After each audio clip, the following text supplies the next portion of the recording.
Hey everybody, I'm Robert Evans, and this is once again Behind the Bastards. Each week I read you a story about a terrible, terrible person, and then I discuss it with my guest, and this week that guest is Dani Fernandez of Nerdificent on the How Stuff Works network. She's also a comedian and general funny person. Hey Dani. Yes, thanks for having me on. Thanks for coming on. on. To hear about awful people. Well, this week our awful person is Griselda Blanco. Does that name ring any bells to you? Barely. With like cocaine, right? Oh yeah. Okay. Yeah. She is the godmother of cocaine, is one of her nicknames. She called herself the baddest bitch to ever take a breath of life. Oh hell yeah! Well, I mean, I think that's reserved for Beyonce, but sure. Well, we'll see. By the end of this podcast, we're gonna know if she's the baddest bitch or the saddest bitch, because one of those two is probably the truth. I will say that having spent the last week learning about her life, it doesn't sound like bragging to me, because she's a tough cookie. Oh, okay. We're just going to get into it then. Griselda was born on February 15th, 1943 in Cartagena, Colombia. Oh, wait, the day after Valentine's. That's right. So, the 40s, Colombia was not a densely populated place. When she was 3, her mother moved her to Medellin, which was kind of like a quiet, smaller town back then. They lived in a tin house and sort of a rural slum type part of the area with no electricity or running water. There were basically no laws at all at that point in time. Oh my God, what? Yeah. Like not even biblical laws? I mean, it was I feel like those would be like, don't kill your neighbor. It's about to get pretty biblical in here. Oh, shoot. Yeah. So her dad didn't stick around. There's not much information about him. But, wait, I'm sorry. Yeah. There's no laws. Yeah. It's a lawless town. It's like the Wild West. Yeah. God. I mean, okay. it's Colombia in the 40s. I know, but they still had police then. I'm Not sure. everywhere. Okay. So, I mean, they did have some police, but as we're about to hear, the police did not exactly make things better. Okay. Which is not a familiar situation for anyone in the modern world. Right. Yeah. Okay. So Griselda's mother was a hardcore alcoholic and very abusive. Griselda was beaten regularly. The violence at home was broken up with a nice helping of violence absolutely everywhere else. Because when Griselda was 5, there was this guy, George Gaitan. He was a beloved liberal presidential candidate from Bogota.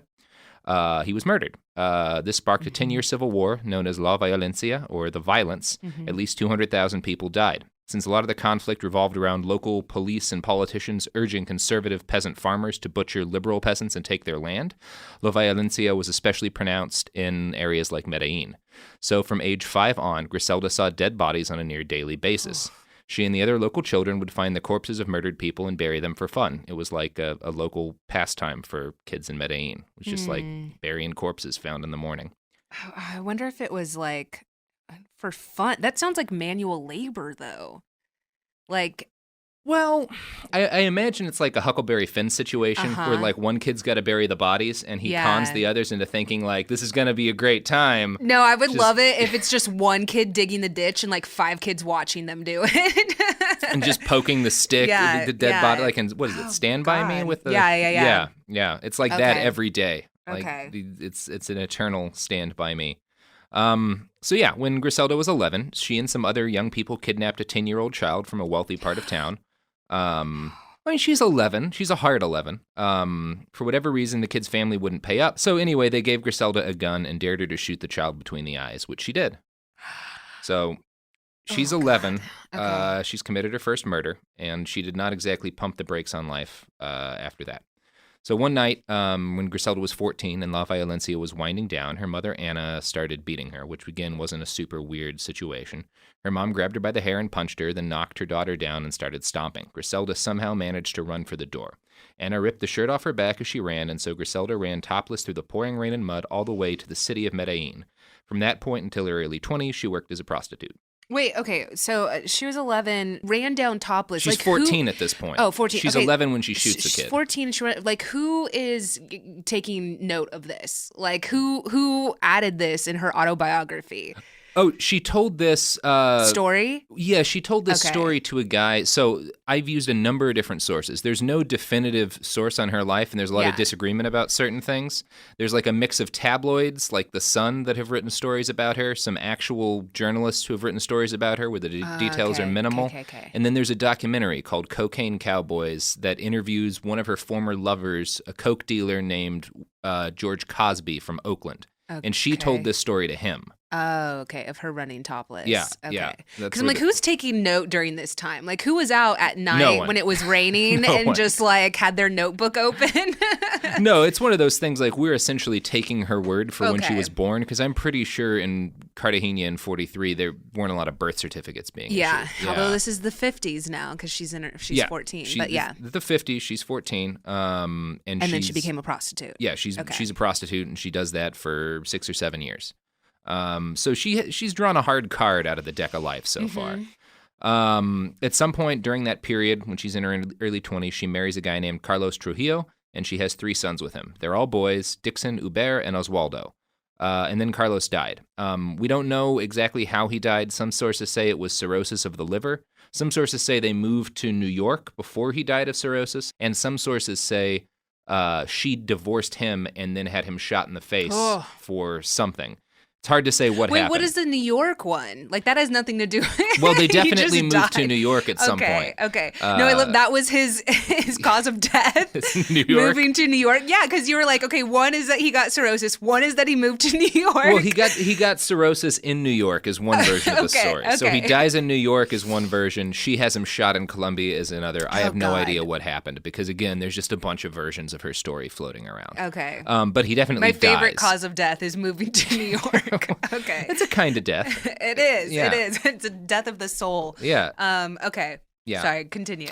Okay. So yeah, like I said, we know that she marries this guy. She has 3 kids with him, and then he dies probably because she killed him, given what happens later. But I'm getting ahead of myself. So whatever happened, Griselda quickly found a new main squeeze, a guy named Alberto Bravo. He owned a string of garment factories, which he turned into drug labs. Alberto hired Griselda to buy raw cocaine for him, and the two quickly fell in love and started operating a little bitty drug empire together.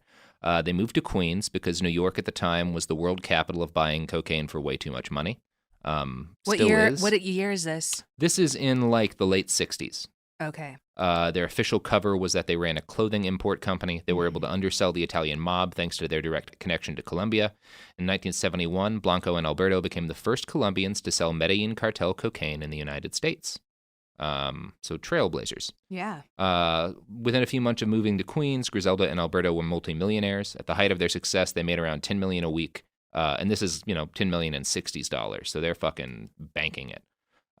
Griselda grew Americanized and developed a love for mafia and gangster movies, particularly The Godfather. Makes sense. Yeah, right? Like you would. Yeah. So as her coke business takes off, she starts calling herself La Madrina, or the Godmother. Griselda was the first female drug lord in the cocaine game. She was also an innovator. She realized that female mules were way less likely to attract police attention and searches than males. This led, obviously, to Griselda using her husband's garment factories to produce and sell a line of specialty lingerie just for smuggling cocaine. Wait, of lingerie? Yeah. Oh, God, I kind of want to be friends with her. Yeah. Wow. So she's operating a lingerie factory so people can smuggle coke in their undies. That's so cool. Yeah. In 1971, one of her corsets was found in a woman's bathroom at the Miami International Airport. It held 7 pounds of cocaine that had been sewn into 58 compartments. Whoa, that's heavy. Yeah, that is a lot to wear on your bits. You know what? That would come in handy, though. Instead of like stuffing my bra, it's just like filled with coke. Mm-hmm.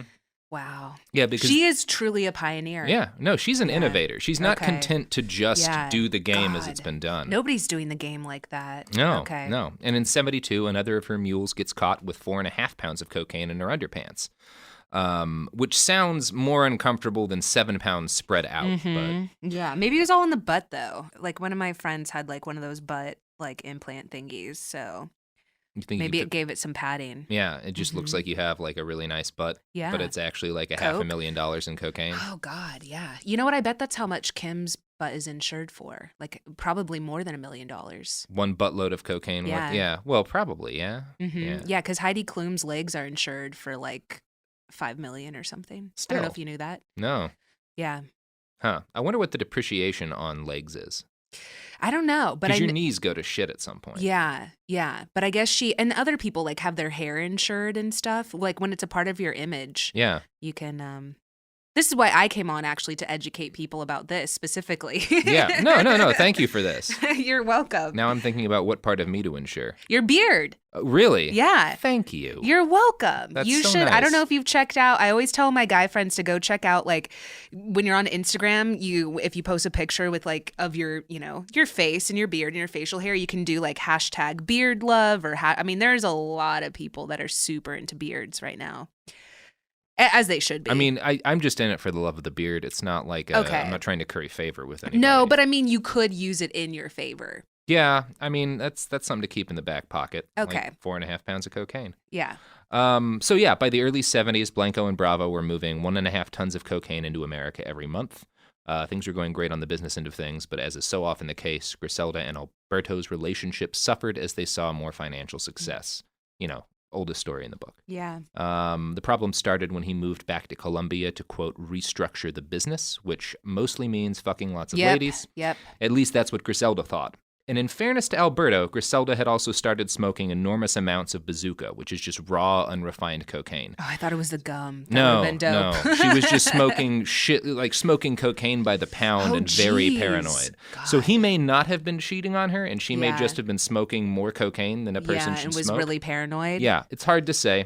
Probably both are true. Yep. Yeah, because I'm going to guess being a millionaire coke dealer in the 60s, you probably aren't super into marriage vows. Yeah, no. Yeah.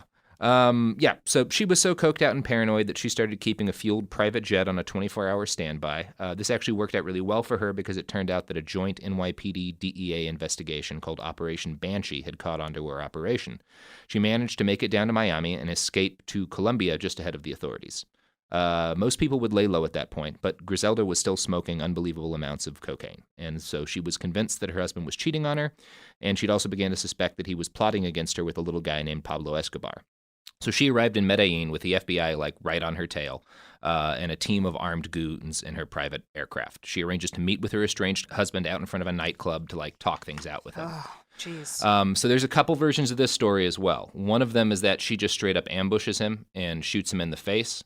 One of them is that they try to talk and there's a cold standoff and she tells him that, she needs to tell him some things and he has to listen. And then he says that all this godmother crap's gone to her head. Mm-hmm. She didn't appreciate this, so she pulls a pistol from her ostrich skin boot and shoots Alberto in the face and blows his brains out. He dies instantly, but he manages to get a shot off with his Uzi that hits her in the belly.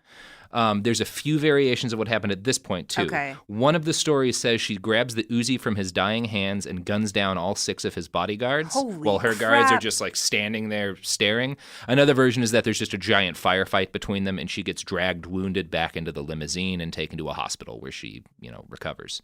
Either way, she is now in sole control. Wait, and they've already both seen The Godfather, and they didn't they didn't already anticipate this happening? I mean, it's possible she wanted exactly this to happen. Yeah. Other than the getting shot herself part. Oh my gosh. Wow. I'm more confused that he died instantly, but also shot her. Well, you got him. He's got the Uzi in his hand, and she shoots him in the face, and maybe he just twitches. It may have just been a twitch. Maybe he shot first. Or maybe he shot first. So she was doing it in defense, technically. She may have been the Han Solo in this situation. That's entirely possible. Hard to say, but either way, Griselda... Was Pablo there? No, Pablo was not there. Okay. There's a lot of... He's smart. Yeah. There's some people that say he was her protege and learned from her. There's some people that say they probably didn't have that much in But he common, was working on... He was a little guy at this point. Yeah, but I thought he was Alberto's protege, not hers. There's a rumor that he and Alberto were working to push her out of her chunk of the coke business and then manage it together. Yeah. That's what she may have thought was happening. But we don't know that that's what's happening because other people say that Escobar was her protege at a later date. Okay. So it's hard to say. Again, we're talking about coke dealers, and everyone who was alive to relate this story was doing impossible amounts of cocaine while it was happening. So you're going to get different variants. Or it was gunned down in an alleyway. Yeah, a lot of that. But one way or the other, she kills her husband, winds up in charge of their whole cocaine empire, and earns a second nickname. Wait, the police just look the other way? Well, it's Colombia. Oh, okay, yeah, right. This is in like Medellin, so like okay. The police aren't going to get in the middle of two coke dealers shooting it out. Okay. Yeah, so she earns a new nickname, the Black Widow, which.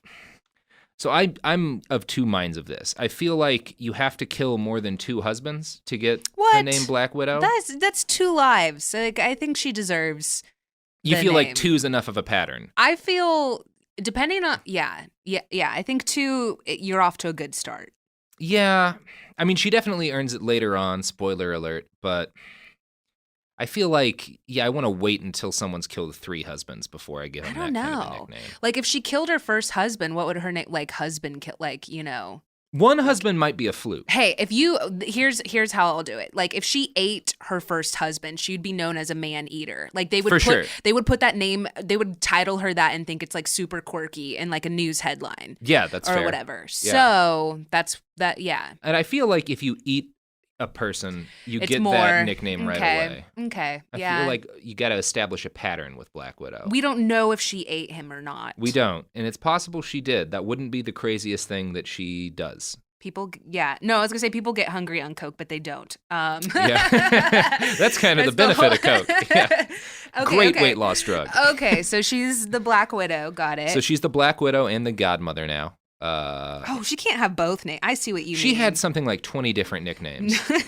Okay. Yeah. Grizzy, like the Grizzy Bear. Yeah. That one didn't really take off. No. Okay. Yeah. So she takes control of the empire. Mama G. Mama G. That's a good one. Yeah. So she runs her coke business from Colombia for a while. She grows into one of the most influential figures in the cocaine world. At one point, she brokered a major meeting of all the big coke traffickers, including Pablo Escobar, to get everybody to unify their import network so they can more efficiently sell cocaine to Americans, which is cool. In 1978, Griselda marries a new guy, a bank robber named Dario. Wow. The couple has a son who Griselda named Michael Corleone, and then they move back into the United States. Wow, that's very on the nose. Yeah, really on the nose. Because you're kind of setting up your kid's life with that name. Yeah. And he has quite a life, which we'll be diving into a little bit here, too. I want to name my kid Hannibal Lecter. Hannibal Lecter. Yeah, I'm just really into eating people, apparently, with this. I mean, I feel like once they start cloning meat, once they really get that down, everyone's going to be eating human meat. Yeah. Like I would eat cloned human meat in a heartbeat. Yeah, and then those people will come out that have been like, I've always been eating human meat. Yeah, I've been doing it since before it was cool. You guys aren't real cannibals. That shit was never on a person. Yeah, there's going to be cannibal hipsters. It'll be just terrible. Oh, wow. Yeah. What a world. Yeah. We'll probably wind up getting human-flavored vape canisters, too. Yeah, I could see that. Mm-hmm. Anyway, they move back to the United States. She isn't recognized at the border crossing because a decade of smoking uncut cocaine had aged her face by several decades. I want to see a picture she's like of her. 30 years old in this picture. She doesn't look that bad. She doesn't look that bad. But she's clearly taking some. It's not great to smoke cocaine for a decade. It's not.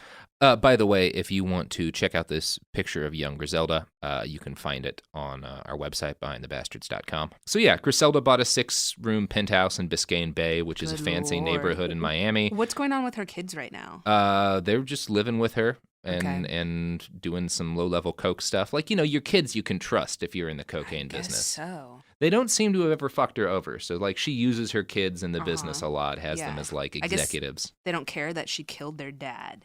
I think they get used to it because she kills a lot of dads. Okay.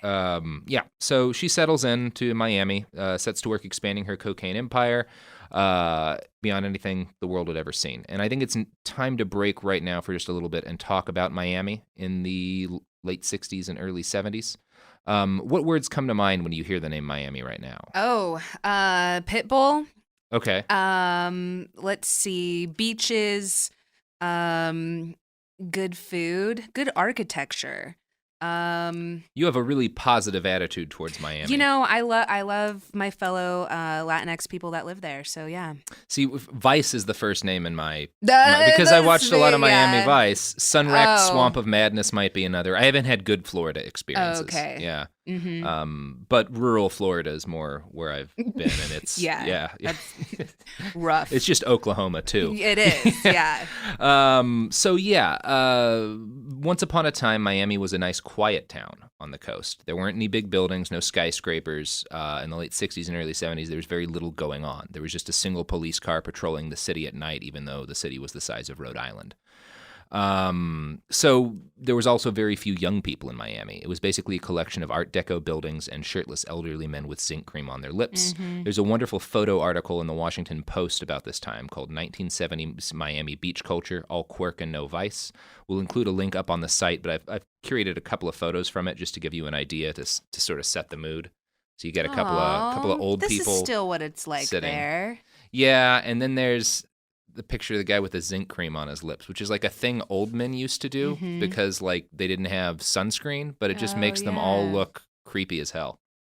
So it was into this like nice, quiet Miami that Griselda Blanco drops like a hand grenade in 1978. We're going to get into what happened when Griselda established her cocaine empire in Miami after the break. But before that, we have to do some more ads and sell you some things that are less addictive than cocaine, probably.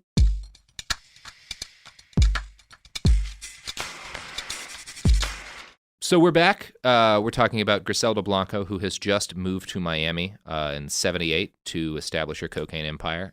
Well, at this point in the story, Miami is a quiet little town on the coast filled with old people that Griselda Blanco has just moved in and decided to turn into the cocaine mecca of the United States. Now, at this point, it is sort of the marijuana capital of the U.S. 95% of the pot smoked during the Summer of Love entered the United States through Miami. Okay. But the pot business hasn't had a huge impact on the city itself, and the cartels are rapidly moving away from marijuana because pot's bulky and it's hard to hide. It smells. Yeah. Cops were actively looking for it, and they weren't looking for cocaine at this point. And cocaine at this point in time was worth about $35,000 a pound in like 1970s dollars. So that's the equivalent of like 2 or 3 years' income for a middle-class person if you can smuggle 1 pound of cocaine across the border. Wow. In the late 70s, coke was still a rare and exotic drug that only the really rich people could do. A single gram would be $60 to $100. A report from the National Institute on Drug Abuse in 1977 estimated that less than 1% of adults in the country had even tried it. Like 20 years later, it would be more like 15% of adults had tried it. So cocaine explodes in this period of time from like the late 70s up through the 80s. And Griselda Blanco is most of the reason why. Because she starts moving cocaine in by the thousands and thousands of pounds. Within a few months of coming to Miami, her income had tripled. Other drug kingpins followed the queen pin, and soon Miami was awash in a sea of blow. Cocaine money actually built the city of Miami that we know today. Huge numbers of bars and nightclubs were built to act as front for cartel operations. Giant buildings filled with condos and penthouses shot up because there's all these people with drug money now that are just like wanting to buy nice places on the beach.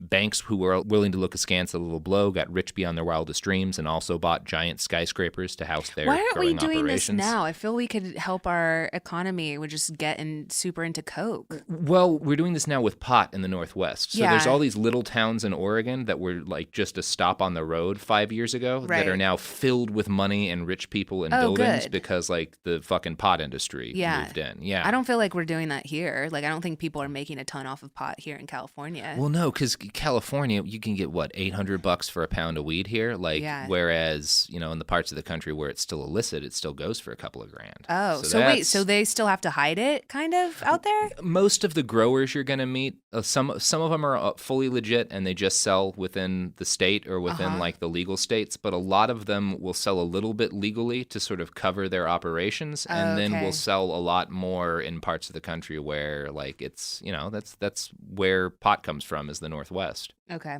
Yeah. The only thing that would terrify me about this is I've seen Goodfellas, so I'm like I would be scared to get into this world.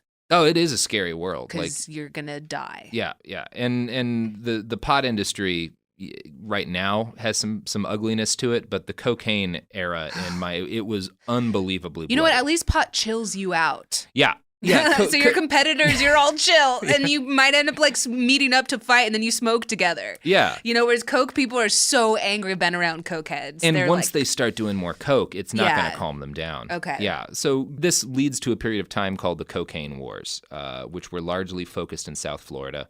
Griselda was probably the most successful coke baron of the early cocaine wars. She developed a reputation for being willing to kill basically anyone for basically no reason. At one point, she cornered an arms dealer with a machete and was about to cut him to pieces. The man begged her not to and begged her to instead get a gun from his car and just shoot him. So she shot him, and she told everybody, like she would tell this story to people, that she showed mercy to this guy by shooting him rather than cutting him up. So she got another nickname out of that. La Compasiva, the compassionate one. Oh, God. So now she's up to 3 nicknames, all pretty good. So at one point, Griselda stole $2 million from a business associate and had that associate tortured and killed, then wrapped in plastic and tossed into a canal. She was probably responsible for more than 200 murders in Dade County, Florida alone. In 1979, 2 of Griselda's men drove a white Happy Time party supply van up to the Dadeland Mall, got out and started firing machine guns into a liquor store. They killed 2 men who were rivals of Griselda's, and they wounded a clerk. The shootout became known as the Dadeland Mall Massacre because the bar for being dubbed a massacre was set a lot lower back in the 70s. Like, 2 people doesn't even get you on the news anymore. Yeah. But they were using machine guns, and they wound up just like driving around the parking lot of the mall in their white van, firing machine guns randomly in the buildings for a while. And then they left the van, and the police who searched it found that it had been bulletproofed. It was filled with machine guns and ammo. They described it as a war wagon. It was basically like a tank in the body of a box truck. So this was kind of like the moment in the cocaine wars where the police were like, oh my God, this is like cops at this point. They're all just carrying little 6-shooters. They don't have machine guns. They don't have body armor. There's not much in the way of SWAT teams. And they realize that like the gangsters in Miami are tooling around in armored cars with machine guns. And so this is like the moment that catalyzes that the Coke Wars have gotten really fucking serious. And it's also a moment that catalyzed another great cocaine innovation for Griselda Blanco. She was frustrated by the loss of her $14,000, which was a lot of money back then, war wagon. Wait, why did they leave it? It's not known, but I think it's probably because the traffic was bad. So they realized they'd be able to get away faster on foot. And a couple of weeks later, she lost 2 of her assassins because the cops caught them after killing a guy because they were stuck in traffic in their car. So she decides cars are bullshit and starts having all of her hitmen drive motorcycles and invents the motorcycle drive-by assassination, which would come to be one of the truly great innovations of the cocaine wars, because you could just zoom up, shoot someone to death, and then roll out for wherever. Pablo Escobar used a shitload of motorcycle assassins, like in his rise to power. So this was like a major innovation in killing people in the coke industry. And it was gives a bad name to motorcyclists, man. I've met some of the nicest leather daddies out there. If you get into the cocaine business, they'll cap you. Yeah. I mean, assuming they're in the cocaine business. I assume every motorcyclist. No. Nope. I assume they're all on their way to like volunteer somewhere because that's all of the stories I see on my feed. You know, it'll be like tatted motorcycle guy, like helps elderly woman across the street. So that's how I view them. I mean, theoretically, if riding a motorcycle allows you to more efficiently assassinate people and escape traffic, it also allows you to more efficiently volunteer your time at soup kitchens. Yeah. See? Yeah. It checks out. Yeah. And they're saving the environment. They are. That's why they get emissions. to use like the carpool lane. Yeah. Less emissions. So you could say she developed a green way to assassinate people. Yeah. Yeah. And you could say that. Yeah, she's an environmentalist. Also, she is, taking more people off the planet. And these are usually very rich people bad who are probably consuming a lot, too. Yeah, they're also bad. Yeah. Well, some of them. Some of them, I think. Some of them, her for sure. competitors that are also murdering people. Yeah. Yeah, I mean, that's the nice thing about the cocaine wars is that you don't have to feel super bad about it anymore. Yeah, that's kind of interesting. They're killing each other. Yeah. So Miami became the most violent city in the United States pretty rapidly after Griselda moved there. In 1979, it had 349 murders. In 1980, there were 573 murders. And in 1981, there were 621 murders.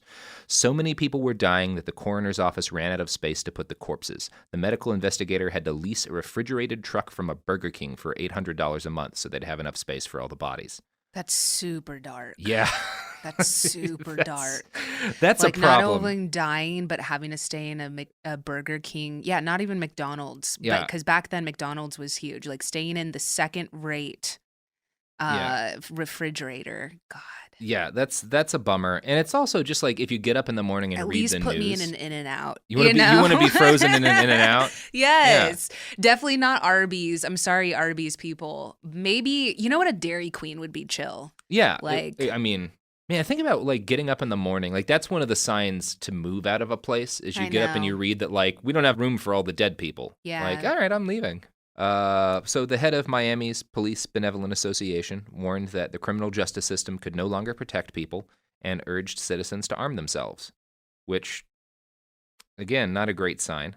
So while all this is happening, Griselda is making billions and billions of dollars, but she's also grown more and more paranoid, partly because she's smoking even more bazooka now, and partly because tons of people want her dead because she's that would be hard. Yeah. Mm-hmm. So she's both paranoid and actually being hunted by people. She mostly sticks to her homes, which now included a Miami mansion as well as the Biscayne Bay penthouse. The mansion had a bronze bust of her face at the entryway. Up-and-coming drug lords who visited the godmother took to rubbing the bust for good luck. One of these enterprising youngsters was apparently a man named Pablo Escobar. Again, just one of the back in her life. Yeah, back in her life. Well, he's learning, you know. Yeah. Pablo is always good at learning from teachers. Mm-hmm. That's what everyone knows him for. Wow. Well, do you think that she could have gotten out of the business at this point if she wanted to? I feel like it's something once you're in it for life. Definitely once you've got a couple hundred murders that you've ordered, there's probably no going back. Okay, you're right. Because it's one of those things, she could have gone back to Colombia and been safer from the cops, but then there's got to be a shitload of people who want her dead in Colombia, God, too. it's not worth it. It's a gilded cage. Being having millions of dollars in multiple homes, but never knowing at what point you're gonna die. Yeah. You know, I mean, I guess we're all gonna die, but like, even if she moved to a different country that she's never been to before, I still feel like I'd be looking over my shoulder the rest of my life. Well, that's the downside of like drug money that you have to kill people for, is that you're never safe. So Griselda's on top at this point, but she's basically hiding in her massive houses doing shitloads of cocaine. She turned to increasingly wild parties in order to kind of take her mind off the threat of impending death or legal action. How old is she? She's in her 40s. She's like 39, 40. During this time, she was known to force both men and women to have sex with her at gunpoint. She's also accused of having frequent bisexual orgies at her mansions. Again, it's hard to tell. This is what the cops say that she was doing. So it's hard to tell if they're just trying to slander her or if she is just... Has she spoken about her sexual life before? Not about this stuff. Okay, but she talked about running topless when she was 14? Yeah, she talked about that. She told that to one of her lovers, but you probably wouldn't talk about your frequent bisexual orgies. I mean, if I had I already do that now. But if I had, I'm not kidding. Iffy and I talk about sexual stuff on our podcast all the time.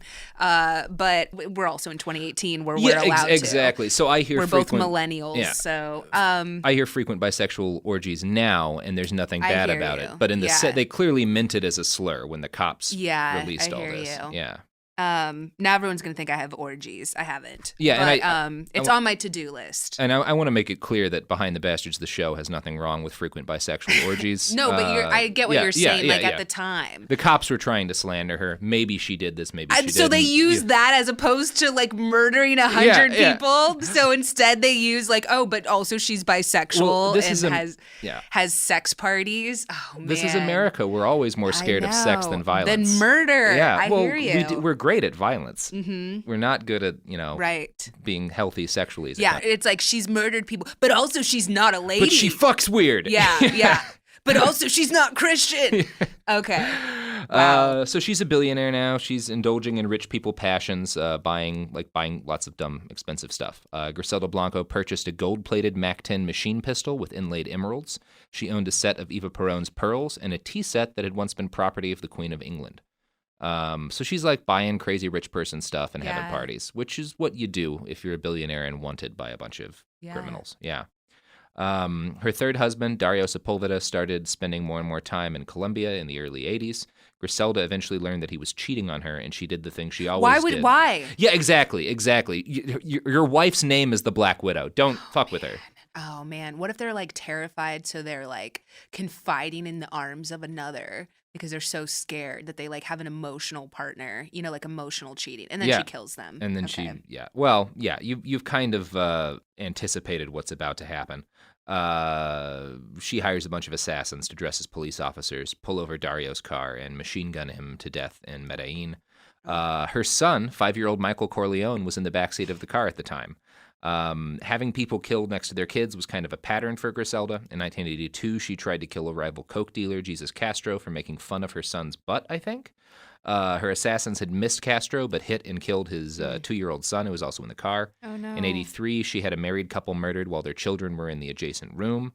And she actually wanted the kids killed, I think, but her assassins were like, we're not going to go that far. God. So she's fully off the fucking chain at this point. By 1984, she'd made a lot of enemies and had a bounty of more than $4 million on her head. Griselda, from who? From everyone. Like, multiple different people had bounties. So all of the godfathers, like, got together and put a bounty on her? Several of them did. I'm sure she had allies, too. No. Okay. No, she has pissed off everybody. They did one of those round table things where it was like all the heads of the families got together. This lady is crazy and we need to kill her.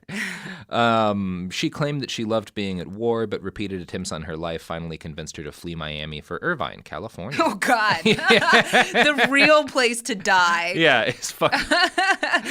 Wow. That's the motto of Irvine, right? It's a good place to die? It is. A good place to be forgotten. Oh, wow. Okay. So it was in Irvine in 1985 that the police finally caught up with her. They knocked on the door of the home she shared with her mother and young son, Michael Corleone, and arrested the godmother while she was lying. It's that fucking name. That's why. Fucking name. You gave it away. Yeah, it's very clear she's a criminal. Yeah. Wow. So they find her lying in bed with her Bible. The officer who arrested her, a guy named Palumbo, kissed her on the cheek as he handcuffed her because he'd promised to do that for some reason. I don't know. Cops are weird. So now the godmother, after almost 20 years in the coke business and billions of dollars, has been caught by the police. Her past is caught up with her, and she's about to go to prison. And we're going to get into what happens in prison after the break.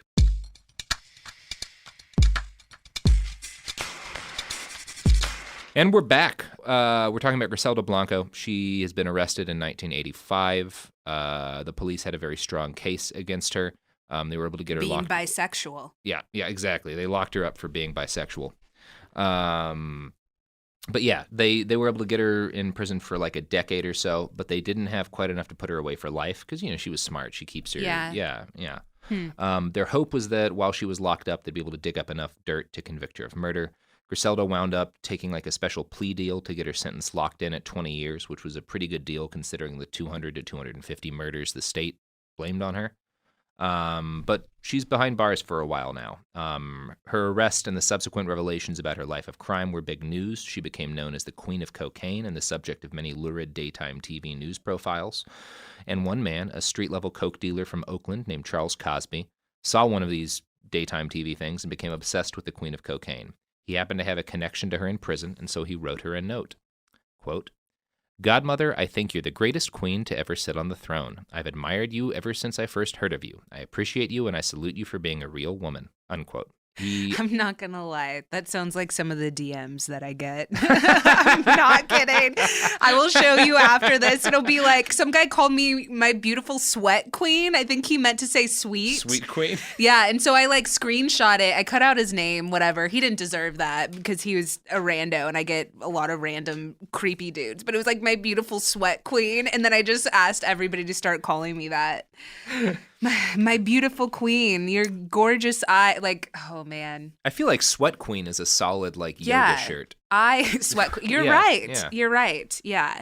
I can't be the queen. Again, that's reserved for Beyonce, but I can be a sweat queen for sure. Sweat Queen. So yeah, that's the letter he writes her. He also tells her he wants to meet her in person. 3 days later, Cosby gets a phone call. Griselda asked if she could talk to him, and when he answered, she asked why he was interested in her. Cosby responded that he wanted to, quote, rub elbows with a legend. They wound up talking for an hour. The pair struck up a friendship and then a romance. Soon they were talking every day. Griselda told Cosby her whole life story, or at least the parts of it she wanted to tell and wasn't afraid to reveal over a jailhouse phone line.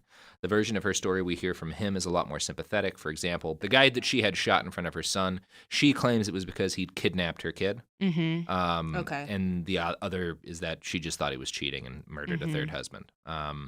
But anyway, Cosby, if you watch the documentary Cocaine Cowboys 2, which is on Netflix, you can there's see... multiples. Yeah, there's two and they're not... It's weird because, like, the information in the docs is good. They have a lot of really good interviews with people who were, like, smugglers at the time. But it's like they're...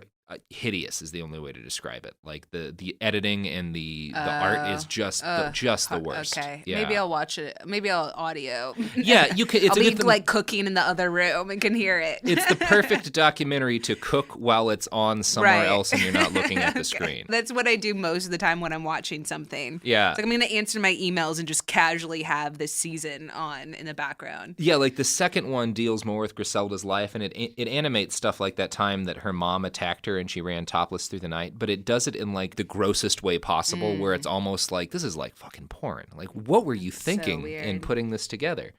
Was it made by this guy? He's their main source. And so the documentary is not very credible towards him. Like it doesn't question him on anything, and I think we'll talk about Cosby once you hear a little bit more about him, but he's an interesting character. And clearly he has his own angles and everything that he's saying. So again, like we never know 100% anything about this woman. We just have a bunch of different stories. Did she even exist? She definitely existed. Do we have her birth certificate? We have her audio that we're going to play a little later. Okay. So yeah, after a few days of phone calls, Cosby visits Griselda in prison. He immediately noticed that while every other prisoner wore a standard issue prison jumpsuit, Griselda had on a silk jacket, white silk pants, red pumps, and a ton of makeup. Before you even said it, I'm like, he's going to say silk. And that was the first thing that came out of your mouth. Yes. Oh, I respect it. Man. Oh, hell yeah. Okay. They start making out immediately in the visitor's room. Oh, just damn. Going don't to even town care. On each other. And then they like fuck in this like little private-ish area. She apparently bribed the guards $1,500 every time he visited. Where is she getting this money still? She's a billionaire. I mean, I know, but you think that they would like take her assets or something? Why? Because they're illegal. I mean, I assume she's got her money in foreign banks and stuff. Like, if you're that level of drug impresario, you don't lose your money just because you go behind bars. So she promised that she would make Cosby rich, and she cut him in on some of her business dealings. She was continuing to manage her cocaine empire from behind bars. Her network had shrunk since she got arrested, but she was still netting like $50 million a year in profits. Dang. 45 days after he met her, Cosby claims he was a millionaire too. He went from slinging ounces to selling hundreds of pounds of blow. Cosby visited Griselda in prison every week. So prison was not the same thing for Griselda that it was for anybody else in prison. Her status as a billionaire and her just raw charisma meant that life didn't change all that much once she was inside. She bribed guards to bring her money, cocaine, Colombian sausages, and perfume. For a time, all was well. Griselda fell madly in love with Charles Cosby, and the two carried out a surprisingly intimate relationship considering she was incarcerated the whole time. Here's a couple of pictures of them at the jail. That doesn't look like a jail. Oh, is that them like outside? Yeah, it's like out in the yard or something. Yeah. Dang. Oh, look at, oh my gosh. She's dressed, right? Yeah, look at her posing. Yeah. She's like little princess. Yeah.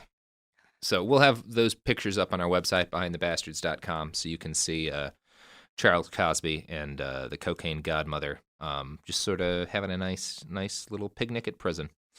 In 1992, her 3 older sons were released from prison. Her enemies almost immediately set to murdering them. Oh, no. Yeah, well, that's kind of what happens. Yeah. Oswaldo was killed in Medellin at a celebration for his release at the Hilton. He was machine gunned to death. Cosby, who informed Griselda, says she screamed for like minutes when she heard that her son was dead. Aww. She wrote a note that was read at her son's Colombian funeral. To the cowards who killed my son, the ground will shake beneath your feet. This deed will be punished. And a few days later, the killers were caught and tortured for like a week before being executed. Griselda was still formidable, even though she was behind bars. She was strong, but she was not stronger than Charles Cosby's desire to have sex more than once a week. He started cheating on her with some lady. Oh, no. Yeah. Did he not read her? Did he not know? He was obsessed with her. You should know this. Yeah, I feel like, I mean, he probably thought he could get away with it because she was in prison, but clearly she had people spying on him from prison. because one day as he's heading home, he gets a warning from Griselda, which is 2 guys driving up and firing machine guns into his car. His car is shot 12 times, and he takes a bullet in the arm. I don't think that was a warning. I think they were trying to murder him. I think that's a warning for her. I think they were trying to murder. I feel like if there's only 12 holes in his car, that was like her putting, like, she had kid gloves on still. Because she calls him as soon as he gets home. So he's like staggers home in a shot up car, bleeding from the arm, and gets a phone call. And she tells him to meet her at the prison the next day, which he does because, what else do you do? When he arrives, she just starts strangling him in the visiting room. And all the guards are watching and just don't do anything. Like, she just throttles him for like a couple of minutes until he manages to get away. And he shouts at her and tells her that if she ever tries it again, he'll beat the shit out of her. She just stares at him and says, "Charles, you're no more a threat to me than a fly is on my shirt." And again, this is Cosby's recollection of what happened. It's kind of incredible he's alive at all, given Griselda's history and 3 murdered husbands. Yeah, she must really care about him. I think she did, because she told him she loved him a bunch. And in his recollection of events, he claims that he was able to get her to see reason by basically saying, like, look, I love you, I'm in love with you, but you're stuck in prison. And I'm a man, like, once a week isn't enough for me. And she, like, agreed that meade sense and forgave him. Okay. Which is, pretty progressive. It's kind of like prison polyamory almost. So Griselda seemed to be pretty happy with her love life, but things were not going nearly so well on the legal end of things. The authorities had continued to pursue her since she'd made her plea deal. She was and is blamed on creating the crime wave that turned Miami into a battleground. The show Miami Vice is based on the drug war she ignited. The cops kept after her. And in 1995, she was indicted for 3 murders. Now, murder indictments weren't a new thing for Griselda, but these ones were scary because her former hitman, a guy named Rivy, had turned state's witness against her. Cosby says Griselda had a mental breakdown when Rivy flipped. Among other things, Rivy testified that Griselda had paid him $50,000 to assassinate a man while her 3-year-old son, Michael Corleone, was in the room. She said, "Rivy has enough dirt on me to put me on death row 10 times. She knew she was facing the death penalty, and that fact terrified her. Cosby didn't understand her panic. He was like, "You're a billionaire. If we've got to spend 20 or 30 million fighting this thing, let's just do that." But she told him she had a way out of the situation. Again, he kept suggesting we should hire a lawyer, but Griselda had a better idea than hiring a lawyer. She was going to kidnap the president's son.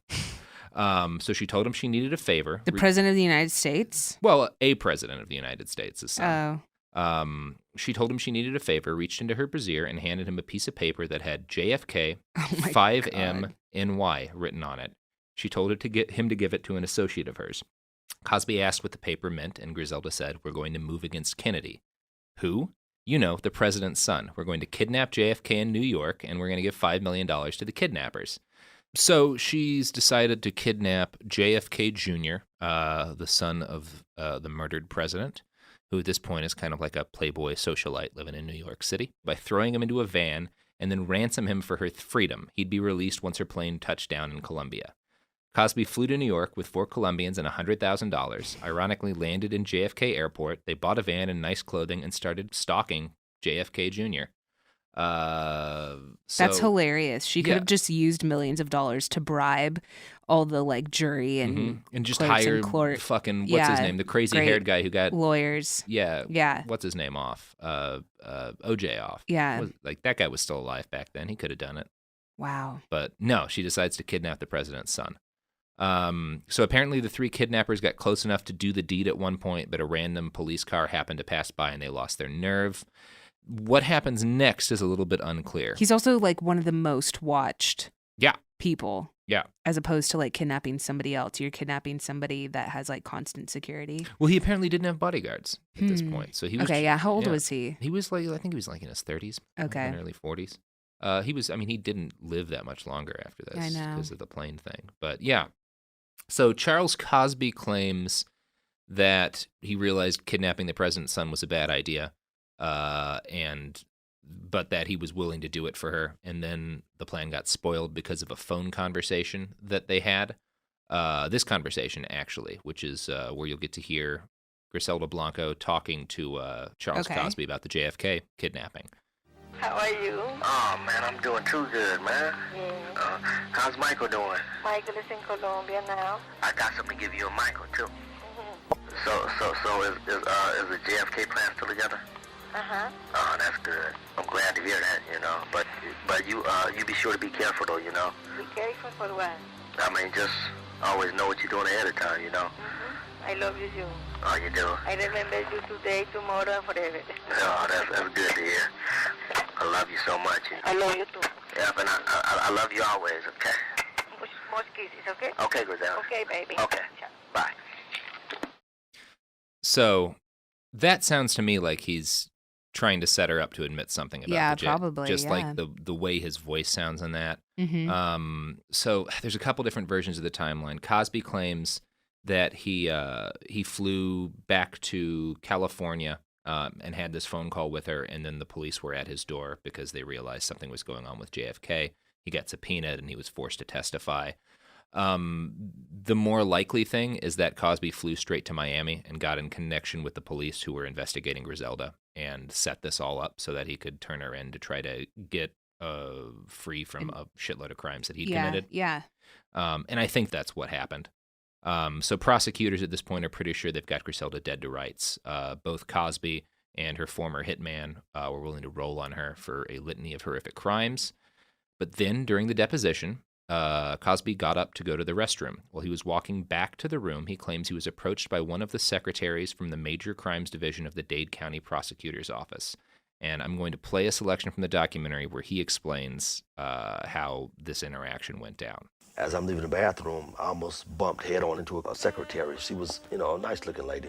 She smiled and I smiled. She reached out her hand and pressed a piece of paper in my hand. So I opened my hand and I unfolded the paper.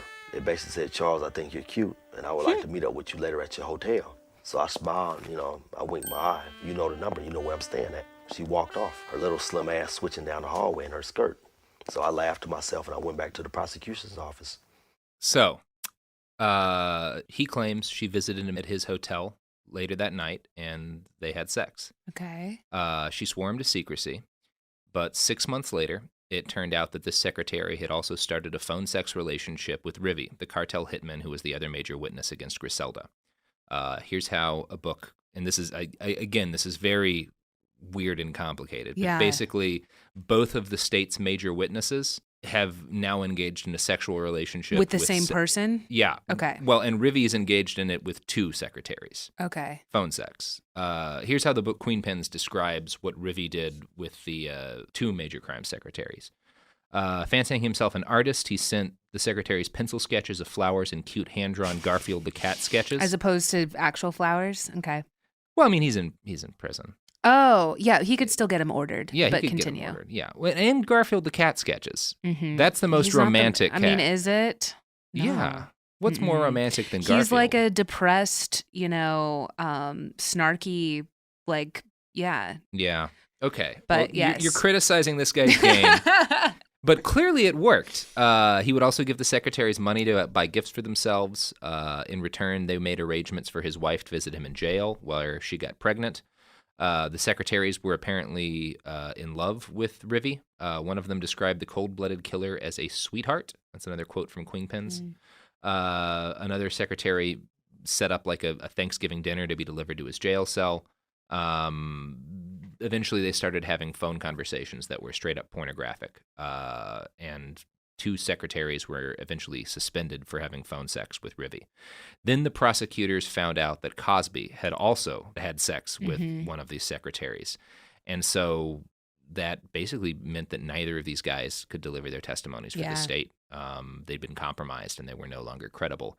So suddenly a slam dunk case against Griselda goes away completely because both of the major witnesses had sex with prosecutor secretaries. Neither could those secretaries. Yeah. It's funny, in the documentary about this, the police are still furious all these years later that this happened and it just blew this case out of the water. There is a widespread belief that Rivy and Cosby did this deliberately to discredit the case and also avoid having to snitch on Griselda. So this was a plan that they carried out to both have a relation. No, it wasn't. you think they're just fucking? Yeah. No, it wasn't. They were thinking not with their head. No. And Cosby doesn't strike me as a guy who's smart enough to plan something that well. My beautiful queen. Yeah. Yeah. So Griselda Blanco was released from prison in 2004. She was flown to Colombia, and pretty much everyone expected she'd be murdered in a matter of days. 2 of her sons had already been killed after being sent back there, so this was a safe bet. But Griselda lived another 8 years in a fancy neighborhood in Medellin, walking out in the open without bodyguards. And then on September 4th, 2012, Griselda Blanco, the Black Widow, the cocaine godmother, walked to a butcher's shop near her home and purchased 150 pounds of meat. As she was walking away, a man on a motorcycle drove up to the now 69-year-old and shot her twice at very close range. She bled to death on the street next to an impossible quantity of meat and apparently a Bible. Wow. Yeah. It's so symbolic, too. Yeah. God. Why 150 pounds of meat? Yeah. What is that? 1 pound for each person she's murdered. That was her weekly. Every and week. The Bible was there. This was like if it was written as like a screenplay or something, you know? The like imagery and stuff they want you to pick up on. Okay, one again with the motorcyclist murders. Yeah, she's killed the way she with her own innovation. Mm-hmm. You know, and she's there with meat, which is something that she has, you know, cost the lives of others. Mm-hmm. That they were nothing but just, you know, dead, lifeless meat to her. So that you're interpreting it the deep way. To me, I'm just imagining the 69-year-old lady with a sack of meat the size of a man just struggling down the street in like the middle of the day in Medellin. But yeah. Maybe she knew she was going to go out that way. She's like, I might as well. Die with a we all enormous have crosses amount to of bear. meat. Yeah. My cross is a man worth of meat.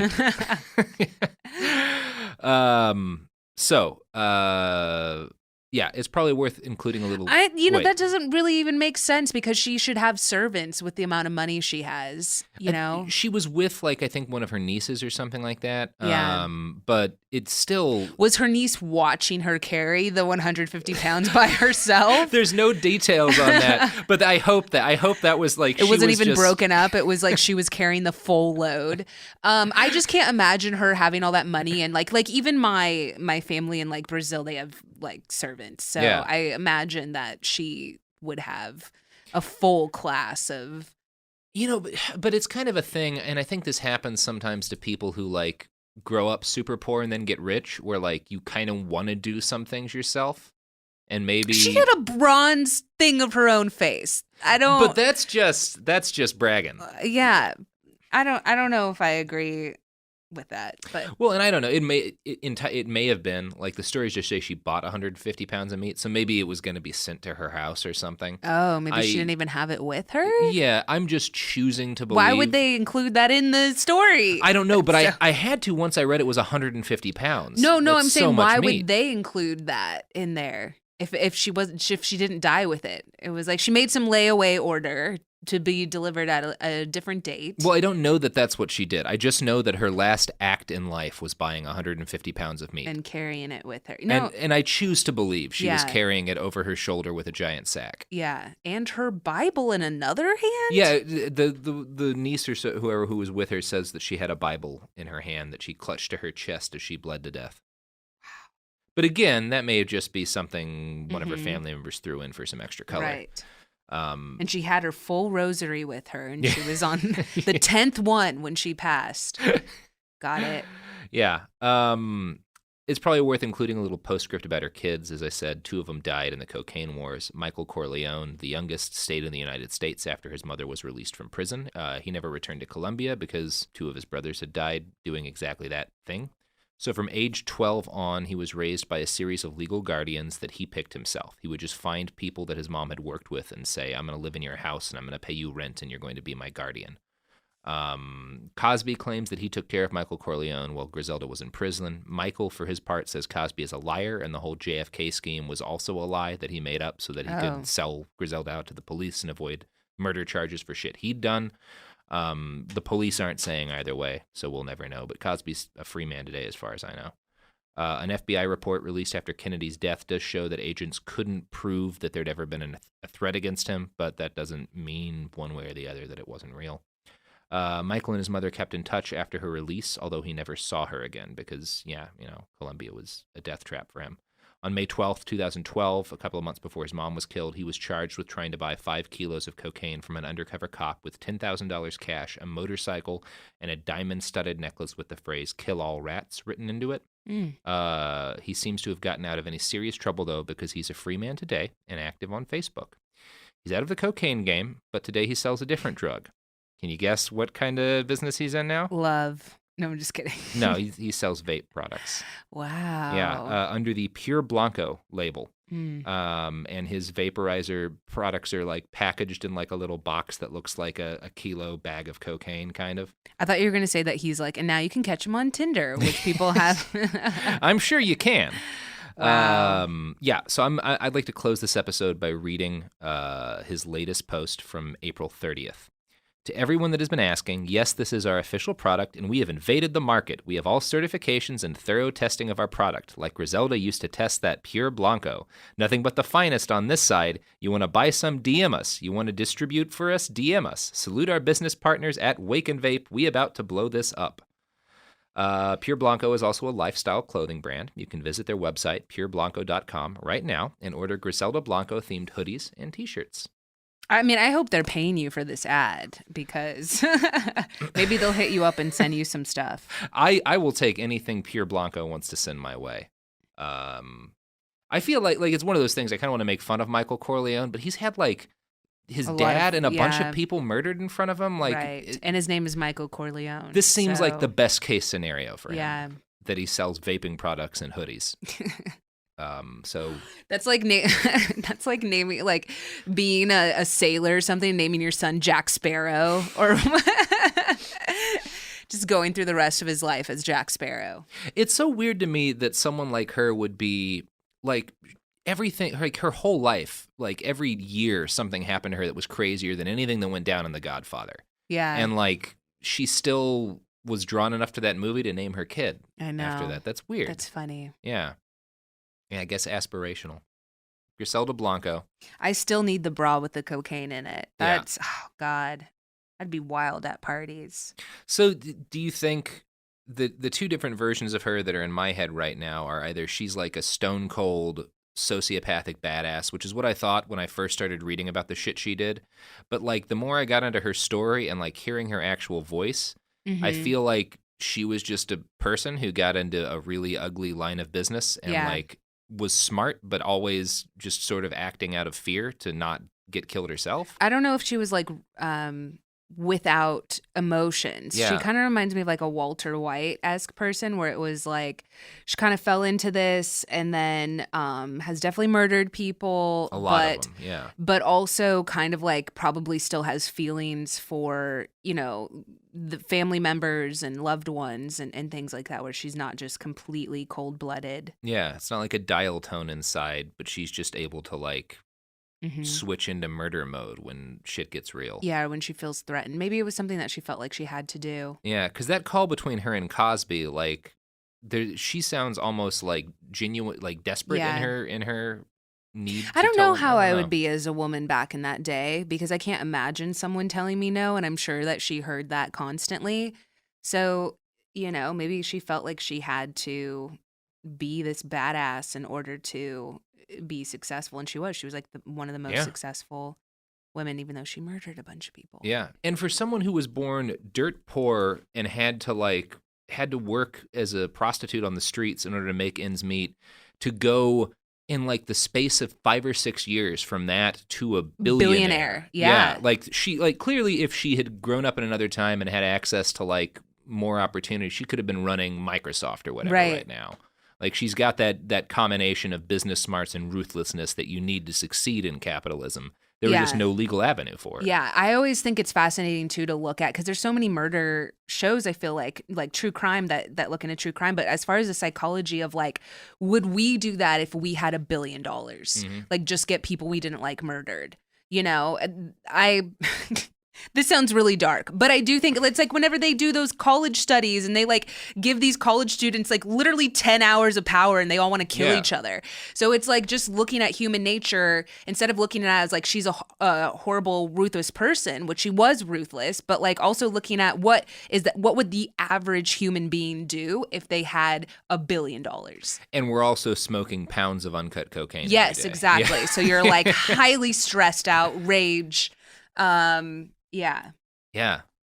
So, Griselda Blanco. Wow. I want to go back before we close out to the quote that I opened this with, where she called herself the baddest bitch to ever take a breath of life. How do you feel about that on the other end of this? Look, I told you who that is. So you're still saying Beyonce. Beyonce probably could get people murdered if she wanted to, but she hasn't. I don't think that I'm aware of. She has that type of money. So yeah, I don't know. I think that if she was the baddest bitch, maybe she wouldn't have been caught. Yeah. So. But I mean, they all get. I'll say this. I feel like if she was a young woman today, she could put on a kick-ass Coachella. Yeah, that's true. Yeah. But I think she's, a bad bitch. But her wanting to kill little kids kind of also, turn me off. Yeah. That does decline some sympathy. See, what you do Mm-hmm. is you kill the parents and then you take the kid under your wing. Like if she's watched any, 90s movie ever. Yeah, but then those kids kill you. Like, that's true. That's always how that goes. I know. We got like Kylo Ren and stuff out here. So yeah. No, I hear you. You're damned if you do, damned if you don't. So you might as well have the kids machine gunned. Okay. But I may have been doing this podcast too long. All right. This has been Behind the Bastards. I've been Robert Evans, and my guest for today has been Dani Fernandez. Dani, you want to tell the people where they can find you on the internet? Yeah, I'm at Ms. Dani Fernandez. It's MSDaniFernandez. And then I'm also host of Nerdificent with Iffy Wadiwe, and it drops. Our episodes drop every Tuesday. We do a deep dive into all things nerddom, subcultures and nerddom. It gets a little crazy, tech. So we go in the past, present, and future of a lot of the topics that we cover. Awesome. And I am Robert Evans. You can find me on Twitter at IWriteOK, 2 letters. And Behind the Bastards, you can find every single Tuesday dropping onto your internets. So please subscribe. And if you like the show, rate us on iTunes and stuff. You can find us on social media at BastardsPod, and you can find our website at www.behindthebastards.com. This has been Behind the Bastards for this week. Come back next week where we'll talk about someone else who's just the worst.